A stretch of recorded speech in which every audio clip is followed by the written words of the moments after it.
බුදුරජාණන් වහන්සේගේ සිරිපතුල සෛලමය විදිහට නිර්මාණය කරලා තැන්පත් කරලා තියෙන. ඉතින් බොහෝ පැතිවතුන් ඇවිල්ලා වන්දනාමාන කරගෙන එහා පැත්තේ තියෙන ගන්ටාර කුන්නත් ගහලා ආශිර්වාද ළඟා කරගෙන යනවා.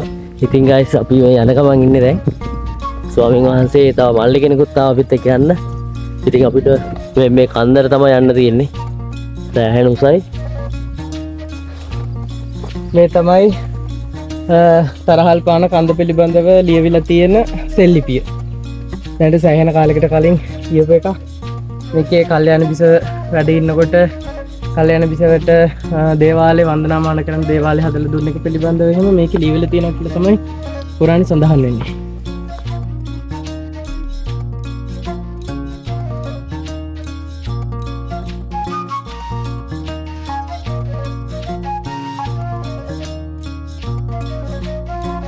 අවුරුදු 300කට විතර පැරණි නුග ගහයට.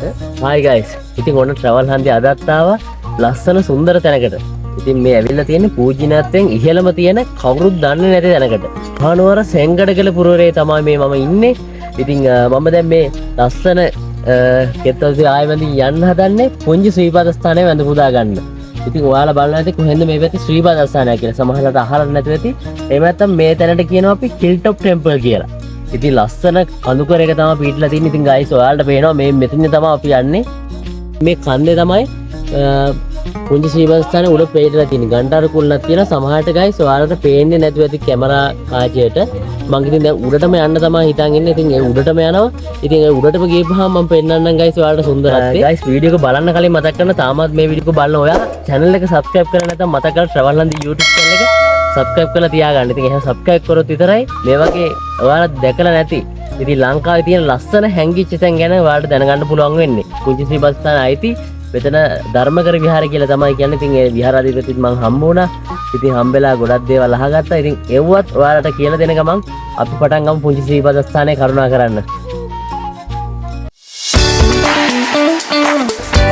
නොනවතින සංචාර ගමනේ අලුත් දේවල් සොයා යන්න ඔබත් මා සමග එකතු වෙන්න. Travel හන්දිය YouTube channel එක subscribe කරන්න. ඉතින් guys අපි මේ යන ගමන් ඉන්නේ දැන්. ස්වාමීන් වහන්සේ තව මල්ලි කෙනෙකුත් තාම අපිත් එක්ක යන්න. ඉතින් අපිට මේ කන්දර තමයි යන්න තියෙන්නේ. සෑහෙන උසයි.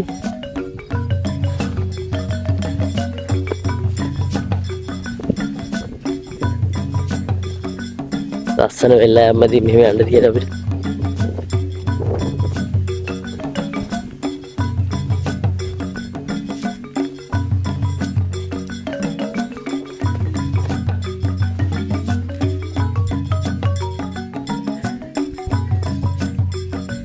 මේ guys ඔයාලට මෙතනින් පේන්නේ අපි හිටපු විහාරය. එතනින් තමයි අපි ආවේ.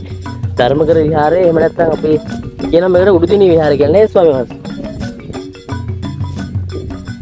මේ වගේ දුෂ්කර ගමනක් තමයි යන්න තියෙන්නේ. අපි අර ඇති නම් බැලුවේ ලස්සන කන්දක් වෙනකොට අපිට මේ විදිහටම ඉස්සරහට ස්වාමීන් වහන්සේ මේ විදිහටම යන්න තියෙන අපිට මේ දැන් මේ තියෙන්නේ පටු පාරක්. විද්‍යාවේ උඩින් දැක්කම කන්දේ නැගිලි තියෙන පඩිපෙළවල් නෑ. පෙළවල් නෑ නිකන් මේ වගේම තමයි නැගිලි තියෙන්නේ. මේ වගේම පොඩි පටු පාරක් තියෙනනේ. මේ දවස්වල නම් සුද්ධ කරලා නෑ මේ පස්සිකට කිසිලා සුද්ධ කරනවා පාර. මේ දවස්වල සුද්ධ කරලා නෑ කියලා කැලේ තියෙන මේ දවස්.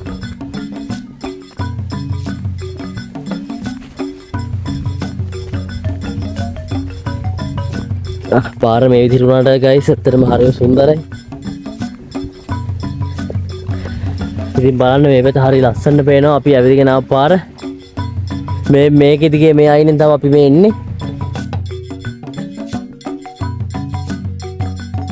මේ තමයි තරහල් පාන කන්ද පිළිබඳව ලියවිලා තියෙන සෙල්ලිපිය.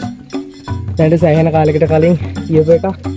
මේකේ කල්යාණ බිස වැඩ ඉන්නකොට කල්යාණ බිසවට දේවාලේ වන්දනාමාන කරන දේවාලේ හදලා දුන්න එක පිළිබඳව එහෙම මේකේ ලියවිලා තියෙනවා කියලා තමයි පුරාණේ සඳහන් වෙන්නේ. ස්වාමීන් වහන්සේ කියන්න පුළුවන්ද මේ තැනට අපි යන්න ඉස්සෙල්ලා මතක් කරමුද මේ කියන්නේ කොහොමද එන්නේ කියලා නුවරින්? ඇත්තටම නුවරට ඇවිල්ලා නුවර ඉඳලා අපේ මේ උඩුදෙනිය ශ්‍රී ධර්මකර විහාරස්ථානයේ ගාවට එනකම්ම තියෙනවා නුවර සහ උඩුදෙනිය කියලා බස් එකක්. ඒක ඇවිල්ලා මෙතෙන්ට එන්නත් පුළුවනි. නමුත් මේකේ නගින්න අපහසු අයට උඩින් දෙල්තොට හරහා යන බස් එක තියෙනවා. ඒක ගිහින් ඉවර වෙලා මවුසාවින් බහැලා එත්තේ චුට්ට දුරක් තියෙනවා පයින් යන්න. ඒක ගිහින් ඉවරලා සිරිපද වන්දනා කරන්න යන්න පුළුවන්. ඉතින් ඒ විදිහට පුළුවන් ගයිස් මෙතන ළඟා වෙන්න ඕනම ඒ කියන්නේ ඕනම පළාතකින් ඉඳන් ඕන පැත්තක එනවනම් අනිවාර්යෙන් නුවරට එන්න ඕනේ. අනිවාර්යෙන් එන්නතු වෙන්න බැයිද එහෙම එනවා නම් ඒත් එන්න ඕනේ දෙල්තොටට ඇවිල්ලා ඒ පැත්තේ මවුසාවට ඇවිල්ලා යන්න. ඔව්. එහෙම නැත්නම් නුවරට ඇවිල්ලා නුවර හරහා අනිවාර්යයෙන්ම කන්ද තරණය කරනවා නම් අනිවාර්යයෙන්ම මෙතෙන්ට එන්න ඕනේ. එන්න ඕනේ සිරිපා කරුණා කරනවා නේද? ඉතින් ඔය විදිහට තමයි ගයිස් මේ විදිහට එන්න තියෙන්නේ. ඉතින් ඔයාලට ආරාධනා කරනවා මෙතෙන්ට ඇවිල්ලා යන්න. සමහර කට්ටිය දන්නේ නැහැ. අපි සර්ච් කරන්න කොහොමද ස්වාමීන් වහන්සේ Google Map එකේ Hilltop Temple. ඔව් Hilltop Temple කියලා සර්ච් කරපුවාම පෙන්නනවා. Hilltop Temple කියලා තමයි සර්ච් කරන්න ඕනේ ගයිස්. නැත්නම් වෙනම ලොකේෂන් එක වෙනම පැත්තකට තමයි පෙන්නන්නේ. ඉතින් Hilltop Temple කැන්ඩි කියලා ගහපුවාම මෙතන අනිවාර්යෙන් පෙන්නනවා. ඒකට ඔයාලට full idea එකක් ගන්න පුළුවන් මෙතන එන්න පුළුවන් විදිහට. ඉතින් තාම අපි යන ගමන් ඉන්නේ තව කිලෝමීටර් 2කමාරක් විතර කිට්ටු වෙනේ ස්වාමීන්. තාම පටන් ගත්තේ නෑ නගින්න. තාම නගින්න පටන් ගත්තේ නැහැ. ඉතින් බලමු තාම අපි මේ කෙත්තතු ගාය මැදින් තමයි එන්නේ. මේ ටික නම් පොඩක් තැනිතලා අපි ගිහිල්ලා බලමු. ඉතින් තමයි යන්න තියෙන්නේ කොහෙද? නෑ ඒ හවසල වහින්න කලින් තමයි මේ අපේ උඩරම උත්සාහ කරන්න ගිහිල්ලා එන්න. දැන් අමාරුයි හරි අමාරුයි වැස්සහම මේක එන්න කූඩන්නොත් වැඩි ඒක නිසා.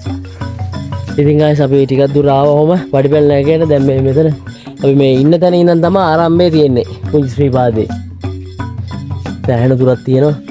මේ පඩිපැල් ටික තියෙන්නේ මේ මුල් ටික විතරයි නේ ස්වාමීන්. ඔව් මෙතන ඉඳන් අතෙන්ට විතරයි පඩිපැල් ටික තියෙන්නේ. එතන ගියන් නිකන් කන්ද නගින්න තියෙනවා. මේ තනිකර කන්ද නැගිල්ල තියෙන්නේ. ඒ බලමු උඩට ගිහිල්ලා. මේ පේන කොච්චර උඩට යද්දි දුෂ්කරද කියලා.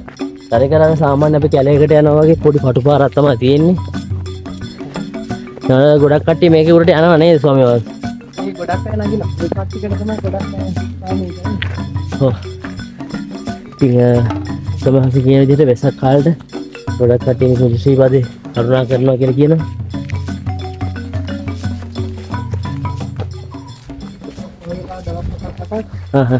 ආතුන් වහන්සේලා වඩම් වෙලා ධාතු ප්‍රදර්ශනය කරනවා. ඊට පස්සේ මේ කියන්නේ ඔය ටික හවස් වෙද්දි වගේ මෙහි සත්තු හැම එන්නේ නැද්ද? සත්තු ඉන්නවා කියලා මම කියනවා. මන්නම් දැකන්නේ නැහැ. ඔන්න ඉතින් අපි උඩටම නැගලා ඉන්නේ උඩටම කියන්නේ මුදලටම නැගලා ඉන්නේ. ඉතින් ස්වාමීන් වහන්සේ පොඩ්ඩක් මේ ගැන පැහැදිලි කරමු. ඔව් අපි ධර්මගර විහාරස්ථානයේ ඉඳලා මේ මාර්ගය ඇවිල්ලා මේ අපි දැන් ඉන්නේ අවුරුදු 300කට විතර පැරණි නුග ගහයට. ඉතින් ගොඩක් අය මේ ස්ථානේ තමයි මුල ඉඳලම ගොඩක් කල් ඉඳලා පැරණන් ඇවිල්ලා මෙතන පුද පූජා හැම තියලා තියෙනවා. ඉතින් මේ ස්ථානේ අපි ශ්‍රීපාද ස්ථානයේ විදිහට නම් කරාට පස්සේ අපි ඉතින් මුලින්ම වන්දනා කරන්නේ ගොඩක් ස්ථානවල සුමන සමන් දෙවියන්ගේ ආශිර්වාදය අරගෙන තමයි අපි පද්මයේ වන්දනා කරන්න යන්නේ. ඉතින් අපි මෙතන ස්ථාපනය කරලා තියෙනවා ශ්‍රී සුමන සමන් දෙවියන්ගේ ප්‍රතිමා කුටිය. ඉතින් මෙතන ඉඳලා ආශිර්වාද අරගෙන තමයි අපි උඩ තියෙන ශ්‍රී පද්මයේ කරා යන්නේ. ඉතින් වැඳ පුදාගෙන අපි උඩහට ගිහින් බලමු.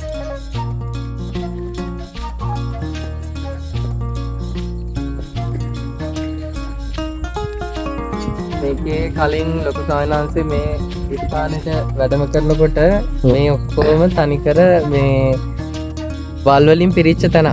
එතකොට ඒ ඇවිල්ලා දැන් පළතුරු වගාවක් කරලා තියෙනවා. ඒක අමතරව දැන් ලොකු සායනාංශේ ස්ථානේ වැඩ කටයුතු කරගෙන යනකොට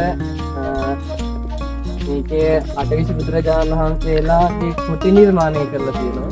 ඒ කියන්නේ මේ අපිට මේ පැත්තේ එහෙම මේ හැමතැනම තියෙන්නේ අටවිසි බුදුරුගේ කුටිනේ මේ පැත්තේ. මේ ස්ථානයේ විශේෂත්වයක් තියෙනවා වෙන තැන් වලට වැඩිය.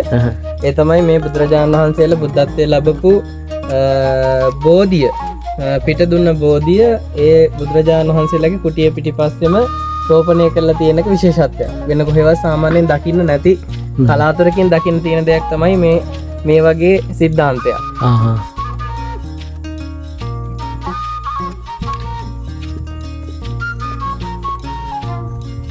එතකොට මෙතන තමයි බුදුරජාණන් වහන්සේගේ සිරිපාන්දුව නිර්මාණය කරලා තැන්පත් කරලා තියෙන්නේ. මේකේ නේද? ඔව්.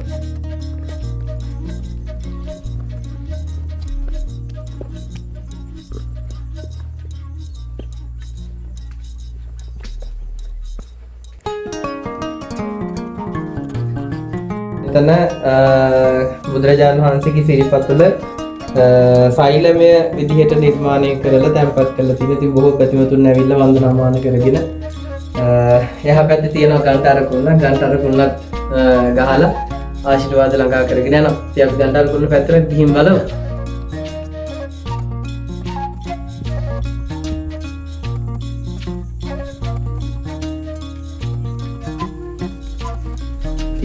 ශ්‍රීපාදේ ඇවිල්ලා සිරිපතුලත් හදපු දාගන්න හම්බුණා.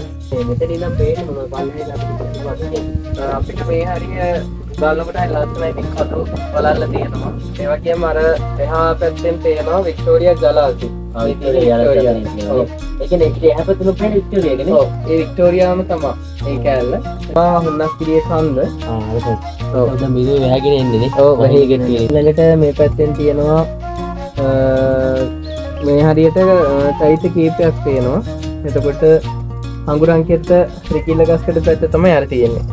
එතකොට මේ පැත්තේ ඒ කඳ තමයි අර තියෙන්නේ. එතකොට මෙතෙන්ට ගොඩක් මේ ලොකු view එකක් තියෙන්නේ. හරි ලස්සනයි. මේ ටික ඔක්කොම මේද්දෙන් වැහිලා යනවා.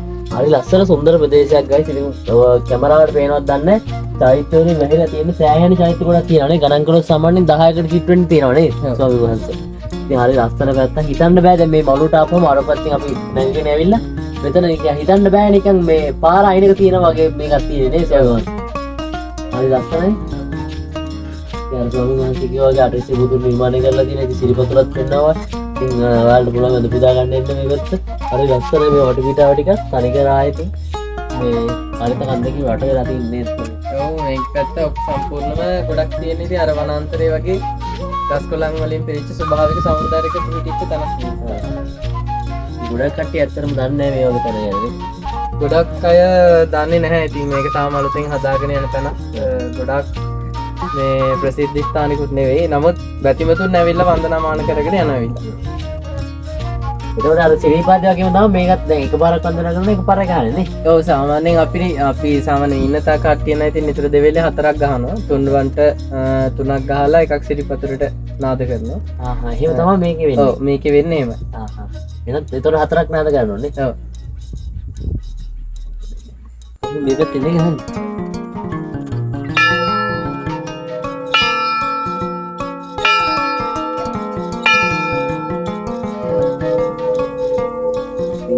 ඉතින් මේ ගණ්ඩාරාල් සමහරට පල්ලෙහාට ඇහෙනද නේ? යම් තාක් දුරට ඇහෙනද නේද? මේක නාදකෙටම පල්ලෙහාට ඇහෙනවා. මේ ගාන සද්දේ පල්ලෙහාට මේ හොඳට ඇහෙනවා. දෙපාන්දරට හරියටම 6ට මේ මල් පහන් තියලා පූජාව තියලා මේ ගහනවා. ඒක හොඳට ඇහෙනවා හරියටම 6ට පල්ලෙහාට. මේ කාලාතරම මේ බටටම පන්සල් වලට උනත් ඇහෙනවා මේක. එච්චර උස පිළිමක් තියෙන නේද? ඉතින් මම පල්ලෙහායි නම් එද්දිම දැක්කා මේ කියන්නේ මේ ගණ්ඩාර කොළ හොඳට පේනවා නේ. කන්ද උඩ තියෙනවා ඒක වෙනම පේනවා මේ. ඔව් වෙනම පේනවා. කන්ද ඉස්සරහම තමයි තියෙන්නේ මේ ගණ්ඩාර කොළ. ඔව්. ඉස්සරහ තමයි මේක හදලා තියෙන්නේ. ඉතින් අර පල්ලෙහා පාර තියෙනවා. ඉතින් පාරේ නම් ඕනනම් බලා ගන්නවත් පුළුවන් මේ තියෙන පොඩි සිරිපාදේ කන්ද හරියට ලස්සනට පේනවා.